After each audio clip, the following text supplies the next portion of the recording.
Hello, everybody. Good morning. Today I'm going to talk to you about a very important concept, which is fear. Fear, when you hear the word fear, you automatically feel that it has a negative connotation to it. But let me tell you, fear also has a positive effect. Fear can come in any kind of form. It can give you a signal to do the right thing as well as it can give you a negative intuition. Now, fear is always related to distrust, dissatisfaction, discouragement, negativity. When these emotions flow in, it is automatically related to fear. Now, what I'm trying to tell you is fear is not always a negative emotion. It can also be positive, and if fear is observed rightly, we will be able to proceed in our life by listening to our gut feeling. Now, let us look at a few types of fear. The agoraphobia, which means fear for open spaces. Now, if you ask me to go to some open space where nobody is there, I may be a little apprehensive because we never know what anyone could attack me, and if I do not have proper internet connection or any kind of source where I can truly rely on. So it is okay for us to have agoraphobia. Looking at the next one is acrophobia, fear of heights. If you tend to, be very enthusiastic about jumping from great heights as a passion, it's fine. But otherwise, it can have a negative impact. It could easily influence us to take a decision based on one difficult problem which we are facing at that moment in our life. Then looking at the next one, it's misophobia. This is fear of germs. We need to have this fear because with so much of pollution and contamination, keeping oneself healthy, free from germs is very important. And the next one is trypophobia, which means fear of holes. Yes, we need to have this fear because we hear about earthquake and we hear about landslides. So we need to have this fear. So these are the basic phobias, which I think is quite natural and it's acceptable to have. Now, looking further, looking at this author, Lisa Rankin, the most famous author of New York Times, where the author tells us that fear is beneficial. So all this while, I have actually briefed you on what are the various situations or various factors that we need to acknowledge the fear. Now let's move on to the second aspect, where I'm going to tell you about a few situations or few instances where you need not acknowledge the fear. For example, if you are going to write an examination, when you have already done your homework, you have prepared very well, you have been very attentive throughout the classes, you're ready to face your exams. But at that point, if you're going to develop fear, what will happen? When you feel, when your body undergoes this kind of tension, automatically there's an adrenal hormone which is released from your brain. So when the hormone is released, it works upon the different parts of our body, and as a result, we experience physical pain or physical symptoms are seen. You find excess sweating, you find palpitation, you find excessive thirst. These are the physical symptoms that happen when you're frightened. So what I'm trying to tell you here is, when you are really frightened, when you really have that fear, the hormone which is released is used rightly. But when you unwantedly develop fear, the hormone is released, and the excess hormone affects the functioning of other parts of our body. So actually, when you cannot really develop a fear unnecessarily, like I'm frightened that this fan may fall on my head, is an unwanted psychological problem which I'm creating to myself. And as a result, the adrenal hormone will be released when I say, oh my God, this fan is so frightful, it looks so big. Is it fixed properly onto the ceiling? Will the blades, I read in the newspaper that there was a woman who slept and the fan fell on her head, and as a result she died. Now that is just an incident which I read in the newspaper, but I cannot let that play on my mind and think that all fans may fall on me and as a result I'll be affected. So when I have this thought process, automatically the hormone secretion increases and I am actually ruining my health. Now this can be one psychological aspect.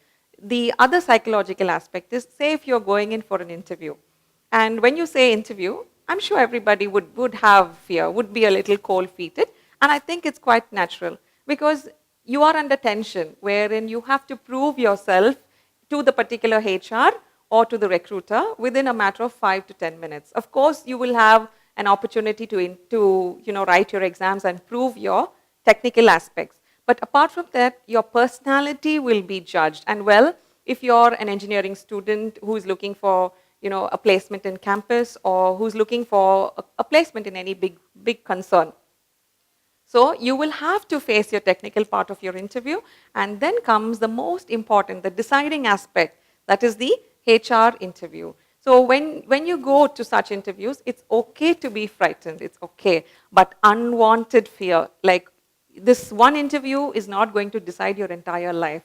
There are many fish in the ocean. If it's not going to work out with this institution or this company, you can always go for the next. So you must always have that confidence that I will give my 100% and I will accept whatever happens. If it's good for me, I take it. If not, I go to another place. I find what's good for me. So that type of attitude is very important for us. Now, what type of fear you experience when you take up the interview session? You are worried whether what the recruiter is thinking of you already by face look. You are worried what would be the next question. You are already answering some question, but behind, you're already thinking what will be the next question. And the next fear is, what if I do not know? Oh, I feel very embarrassed to admit when I do not know. Then the next question is, what happens if there's a panel of people sitting for interview? Will they all attack me at one time? Or will they all ask me questions which is, very not relevant to my subject? So when you have such kind of thought processes, it's an unwanted fear. All you got to do is walk into your interview, have a smile, whether you're frightened, whether you're prepared, whether you're ready for the job, have a smile, because your face speaks 1,000 words before you ever open your mouth. So when you walk into the interview, you have to follow the mannerism. Like for example, the skill of observing. Wait for the recruiter to nod his head so that you walk in.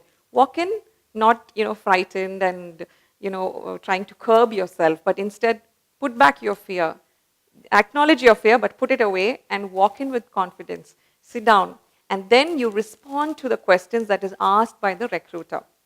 And you don't have to surrender. Like for example, he might ask you like what was the recent projects which were going on in that particular company. And if you do not know, have the privilege, have the courtesy of just saying, sorry, sir, I have not read about it, but I would be interested in reading this. I will do so after this interview. So what does it mean? You are telling him that you have not read about it, you do not know. You are acknowledging what you do not know, and then you are also assuring that you'll do a follow-up. So when you do this, you also don't have much fear, and he on the other end is not fearful of choosing the wrong candidate. So fear is an ocean, positive and negative. So it's up to us what we take and what we give back to the society. I'm going to tell you a small story where the story is named A Dope on a Rope. A dope is an idiot, and the story title is A Dope on a Rope. So what happens is, this person, he lives in a village where the village is ruled by a king, and this dope happens to make so many mistakes, and he's really a nuisance to everybody. And out of his own fear, what he does is he comes and surrenders himself to the king. Now that is an acknowledged fear. He knows that he's made so many mistakes. He's very frightened of what the king might say when the king gets to know. So he himself surrenders, and then the king decides to have a hearing done. And then the king tells him there is only two options. One is you must be hung on a rope because you've done so many murders, you've robbed so many people, you've been causing havoc in people's lives and all that. And the second option is you have to take whatever is there behind that big, scary, black, huge door. So when the king tells him this, the dope is really confused as what to do. So he tries to visualize. Option A is to hang on a rope. And sometimes the king may have some mercy and forgive him. He hopes like that. And the second option is, oh my God, to take whatever is there behind the big, black, huge, scary, giant door. So unknowing, not knowing what is behind the door, the dope quickly agrees. He actually, has a self-reflection and he says, okay, I'm not worth living, so let me go with option 1. And finally, he decides to hang on the rope. But then, while in the process of getting ready for the hanging, he asks the king, like, let me know what is option B, the second option. You said there was something behind the door, big, huge, giant, scary, mysterious door. So what is there? The king tells him, no, I'm not going to tell you, and you still have a choice whether you want option A or option B, the first or the second. But even at this point, the dope chooses option A, which is to hang himself on the rope. But anyway, the king then tells him, well, option B was forgiveness and freedom. So the story ends there, where we always program ourselves to something which we set our minds to. He was thinking that something fearful, something bigger, something more dangerous dangerous, something more harmful is behind the door, and therefore he did not choose that unknown factor. So, and as a result, he had to hang himself on the rope. So the story title is of course very suitable, but the message it gives to us is acknowledge. He was also curious to know what was behind the door, but he didn't have the guts to choose. So in life, there will be so many challenges. We have to acknowledge and try to explore, overcome that fear and try to go into a world of opportunities, world of unknownness. And last but not least, I would like to conclude that tomorrow, when you start working, when you're placed somewhere, you do not have to be afraid of anybody, but just be afraid of your own self, your own performance. Like, judge yourself. But whereas if you do not give your 100%, then you are questionable, then you are cornered, then you are asked to leave. So don't put yourself into such fearful situations. Instead, try to overcome fear as it comes, small steps at a time. It's always good to acknowledge and tell them you do not know, I will learn from it, I'm sorry. So when this process happens, I think automatically you will overcome fear. The fear of speaking to somebody, how will you overcome? By listening to people speaking. When you start listening, you listen to conversations, you are part of it. And then you understand, okay, I can do much better than this person. And slowly you start evolving as a person. But a person who's filled with unnecessary fear cannot have a good personality. And when you do not have a good personality, automatically your professional life is a question mark. People will start calling you as a dull head, as an introvert. So let us take small steps at a time, work out on all our fearful aspects, and try to find ways to come out of it. Thank you.